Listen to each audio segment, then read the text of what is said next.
उपसभामुख इन्द्रा राणा मगरले महिलाहरू एकताबद्ध भए मात्र समाज परिवर्तन हुन सक्ने बताउनु भएको छ। शनिबार काठमाडौँमा 115औं अन्तर्राष्ट्रिय महिला दिवस मूल समारोहलाई सम्बोधन गर्दै उपसभामुख राणाले ठूला कुरा गरेर भन्दा अनुशासित भएर काम गरे सफलता मिल्ने जिकिर गर्नुभयो। महिला बालबालिका तथा ज्येष्ठ नागरिक मन्त्री नवल किशोर शाह सुरीले महिलाको सम्मान नहुने घर नर्क सरह रहेको टिप्पणी गर्नुभयो। हामीले ठुलो ठुलो कुरा गर्नुभन्दा पनि हामी अनुशासित हुनुपर्छ। टाइमलाई हामी समात्न सकेनौँ भने हामी कहिले पनि पुग्न सक्दैनौँ। महिलाले एकबद्ध नारी एकबद्धता हुनु पर्यो अनि मात्रै यो समाज परिवर्तन हुन्छ। हामी सामाजिक रूपान्तरको कुरा गर्छौँ, हामी आर्थिक रूपान्तरको कुरा गर्छौँ, हामी राजनीतिक रूपान्तरको कुरा गर्छौँ, तर हामी खेल खेल्छौँ, कहिले पनि परिवर्तन हुँदैन। हाम्रा त्यस्ता के अरे जसले नारी दिवस सुरुवात गरे, जसको क्लारा जेटकिनले जुन श्रमिक महिलाको नेतृत्व लिएर 1889 मा 8लाई हामीले बिर्सिनुहुन्न। त्यस्तै गरेर डेनमार्कमा पनि श्रमिक महिलाहरूले नै साम्यवादी महिलाहरूले गरेका उहाँहरूलाई बिर्सिनु भएन, योगमायालाई बिर्सिनु भएन। त्यस्तै गरेर हामीले प्रधानमन्त्री हाम्रो बीपी कोइराला 2016 सालमा चाहिँ उहाँको पालामा नारी दिवस नेपालमा हामीले मनायौँ। पुरुष पनि उत्तिकै छन्। हामी नारीको वेदनाको कुरा गर्छौँ, पुरुष र नारी दुवै भएर चाहिँ हामीले परिवर्तन। आज नारीको मात्र होइन, पुरुष र नारी दुवैको कुरा गर्नुपर्छ। आज पुरुषहरू नारी दिवसमा महिलालाई साथ दिन आउनु भएको छ, किनभने उहाँको पनि दिवस हो, उहाँको आमाको दिवस हो, उहाँको श्रीमतीको दिवस हो, उहाँको बहिनीको दिवस हो, उहाँको छोरीको दिवस हो, यो सबैको दिवस हो। अब पुरुष र महिलामा कुनै विभेद कानुनी रूपमा छैन, तर वास्तविक रूपमा हेर्दाखेरि अहिले पनि हाम्रा महिलाहरू नै आफ्नो लागि 33% को कुरा गर्नुहुन्छ।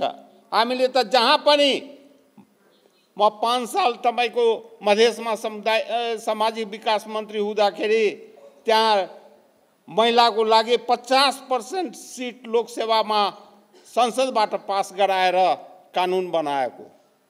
अनि म के भन्न चाहन्छु भनेदेखि ठीक छ, सुरुवात भएको छ।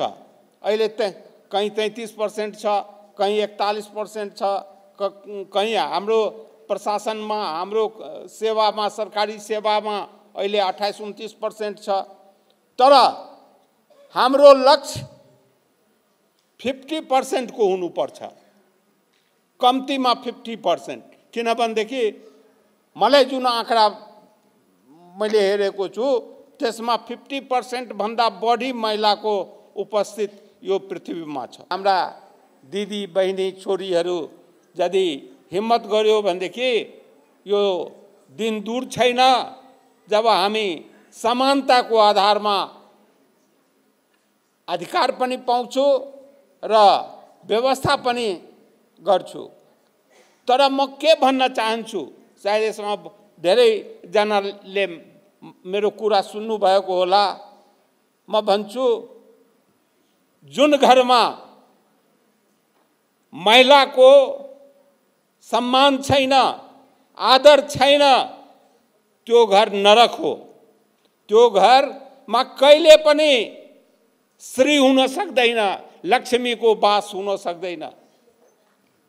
तर यो पनि ध्यान राख्नुपर्छ, हाम्रो छोरी रानी अर्काको छोरी नोकरानी त्यो कुरा गर्नु हुँदैन।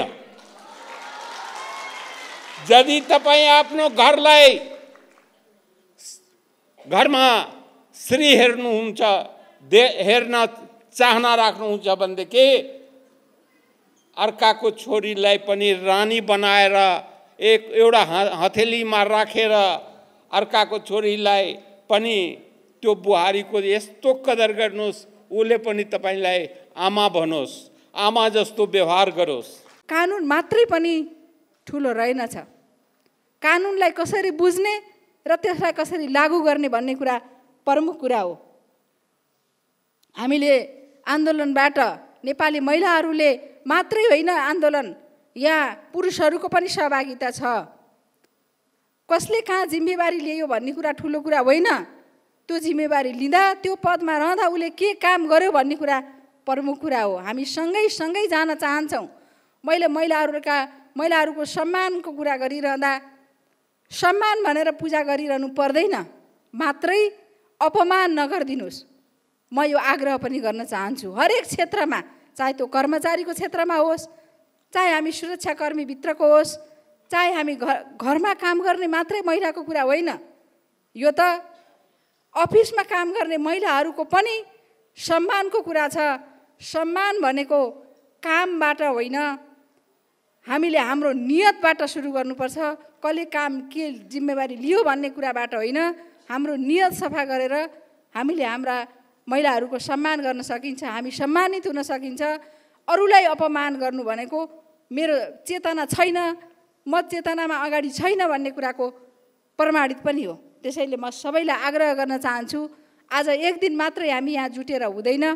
हाम्रा नियम कानुन, हामीसँग भएको संविधान, हामीसँग भएका हिजोका अभ्यासहरू, हाम्रा इतिहासहरूसँग हामी सँगै छौँ। त्यसैले एक दिन मात्रै कुरा गरेर भएन, हामी हरेक हिसाबले हामी अगाडि जानका निम्ति दैनन्दिन हाम्रा व्यवहारहरूमा के छ भन्ने कुराबाट हाम्रो चेतना स्तर कहाँ छ भन्ने कुरा देखिन्छ। त्यसैले कानुन बनाउने कुरामा हामी अगाडि छौँ। त्यही कानुनलाई, त्यही संविधानलाई हामीले कसरी बुझेका छौँ, म एउटा मात्रै उदाहरण यहाँहरूको बिचमा राख्न चाहन्छु। हाम्रो संविधानले राष्ट्रपति वा उपराष्ट्रपतिमा महिला एकजना भनेर भन्यो, तर त्यहाँ एउटा वा र रको शब्दलाई हामीले व्याख्या गऱ्यौँ।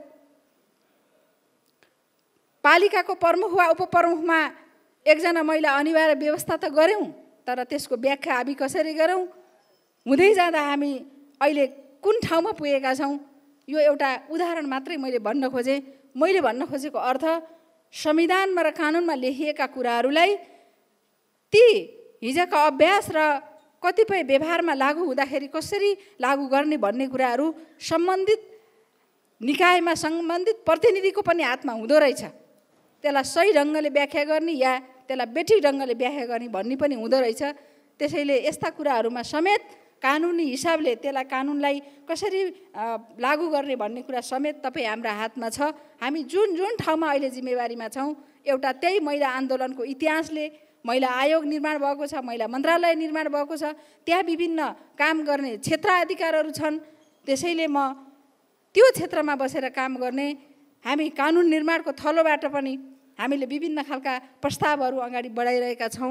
अलिकति हाम्रो समाजमा के पनि छ भनेदेखि अलि स्टेरियोटाइप, जेन्डर बेस्ड स्टेरियोटाइप पनि छ। त्यो हुनु भएन। जुन किसिमको जेन्डर बेस्ड स्टेरियोटाइप छ, छोराले काम गर्न नहुने, छोरीले काम गर्नुपर्ने, भात पकाउने काम छोरीले मात्र गर्नुपर्ने, लुगा धुनुपर्ने काम छोरीले गर्नुपर्ने, छोराले गर्नु नहुने, आदि आदि जस्ता यस किसिमको जुन हाम्रो समाजमा चलिरहेको कुराहरू छ, त्यसलाई हामीले जेन्डर बेस्ड छ स्टेरियोटाइप जुन कुरा छ, जेन्डर बेस्ड स्टेरियोटाइपलाई हटाएर जानु पर्यो। त्यो कुरा चाहिँ हामीले यहाँसम्म चाहिँ यो जुन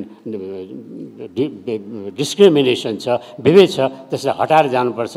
हामीले सबै काम गर्नुपर्छ। छोराछोरी बराबर, छोरीले काम छोरीलाई कम गर्ने, छोरालाई बढी मान्यता दिने, अलि माया मोह गराउने भन्ने कुरा चाहिँ त्यो किसिमबाट जस्तो नाटकमा देखाउन खोजियो त्यो चाहिँ गर्नुपर्ने अवस्था भएन, गर्नु हुँदैन। हामीले चाहिँ त्यसलाई हटाएर जानुपर्छ। कानुन मात्र भएर हुँदैन, तर व्यवहारमा पनि उतार्न सक्नुपर्छ भन्ने कुरा चाहिँ हामीले त्यसलाई अघि बढाएर जानुपर्ने छ। यो कुरा चाहिँ हामीले बुझेर जानुपर्ने अवस्था छ। अब यस्तै किसिमबाट अलिकति के भइरहेछ अहिले हाम्रो देखिएको समाजमा अलिकति जेन्डर बेस्ड भायोलेन्सहरू अलि देखेको छ, केहीहरू भइरहेछ, बलात्कारका घटनाहरू पनि आइरहेको छ, देखिराखेको छ। यस्तो कुरामा चाहिँ अलि कन्ट्रोल हुनु पर्यो, राज्यले त्यसमा ध्यान दिनु पर्यो। कसरी हुन्छ यसलाई कन्ट्रोल गरेर अघि बढ्नुपर्ने अवस्था छ। राष्ट्रिय मानव अधिकारको दृष्टिकोणबाट हामीले आएको त्यसमा चाहिँ नि लागिरहेको छ। हामीले यस्तो घटनाहरू देखेको छौँ भनेदेखि कसरी हामीले त्यसलाई कन्ट्रोल गर्न कसैले चाहिँ सरकारको उस आँखामा अघि बढाउन सकिन्छ, त्यसलाई चाहिँ कम गर्न के गर्नुपर्छ भनेर हामीले सुझावहरू पनि देखिरहेका छौँ। त्यस्तै पर्याप्त अवस्थामा हाम्रो अनुगमन टोली जान्छ, अनुगमन टोली गएर हेरेर सरकारलाई सुझाव दिन्छ। कुनै कमजोरी भएको छ, कुनै त्रुटि भएको छ भने त्यसलाई सुधार्नुको लागि हामीले सरकारलाई सुझाव दिएर कुनै यस्तो घटना नघटोस् भन्ने चाहिँ पनि हामीले अघि बढाइरहेका छौँ। यो कुरा पनि हामीले काम गरिरहेका छौँ, हामी यसमा लागिरहेका छौँ भन्ने कुरा मैले यहाँहरू समक्ष राख्न चाहेँ। त्यस्तै गरेर अलिकति अब यहाँ समाजमा चलिरहेको यो बाल विवाहले पनि अलिकति जुन किसिमको दुर्घटनाहरू देखाइरहेको छ। अब हुन त कानुन न्याय तथा मानव अधिकार समितिको सभापतिज्यू सदस्यज्यूहरू गएर अध्ययन पनि गर्नुभएको थियो। किनभनेदेखि बालबालिकाहरू सुधार गृहमा जुन एउटा घटना छन्, बाल विवाह हुन्छ र सजायको भागी हुन्छन्, उनीहरू सुधार गृहमा उमेरको हदको कारणले सुधार गृहमा गएर लागिरहेको छन्। उहाँले अध्ययन गर्नुभयो, त्यहाँ धेरै ठाउँमा हेर्नु पनि भयो, अनि उनले के सुझाव पनि दिए भनेदेखि होइन अब यो उमेर घटाउनु पऱ्यो, बाल विवाहको उमेर घटाउनु पऱ्यो र अनि त्यसबाट चाहिँ यो उसभित्र पर्दैन, सजायको भागीदार हुँदैन भन्ने सुझाव पनि उहाँले सङ्कलन गरेर भएको छ। त्यसमा पनि प्रचार पनि आइसकेको छ। तर हामी कहाँ पनि के उजुरी पनि आएको छ भनेदेखि निवेदन पनि आयो भने होइन है, यो उमेर त घटाउनु हुँदैन, व्यवहारिक उमेर घटाउनु हुँदैन, महिलाको स्वास्थ्यकोलाई पनि दृष्टिकोणबाट हेरिनुपर्छ भन्ने कुरा पनि आइरहेछ। योभन्दा यो सबै कुरालाई विचार गरेर हामीले के पनि एउटा गरेका छौँ भनेदेखि एउटा नेसनल इन्क्वायरी गर्ने, एउटा चाहिँ राष्ट्रिय चाहिने जाँच गर्ने। यो भन्दाखेरि के हो भनेदेखि बाल विवाहको अवस्था के हो, त्यसमा चाहिँ कुन किसिमबाट उमेर घटाउनु हुन्छ हुँदैन, अथवा महिलाको स्वास्थ्यमा कस्तो असर पर्छ, यो सबै कुराहरू हेरेर एउटा चाहिँ हेरेर हामी अघि बढौँ भन्ने कुराले हामीले चाहिँ एउटा राष्ट्रिय जाँच के गर्ने भनेर लागेका छौँ। त्यसमा चाहिँ हामी अघि बढिरहेका छौँ र चाहिँ हामी गर्छौँ र साथै प्रदेशमा चाहिँ हामी लागेर हेरेर त्यसको निचोड पुगेर हामी सरकारलाई चाहिँ हामी सुझाव दिन्छौँ भन्ने कुरा चाहिँ म यहाँहरूसँग राख्न चाहन्छु।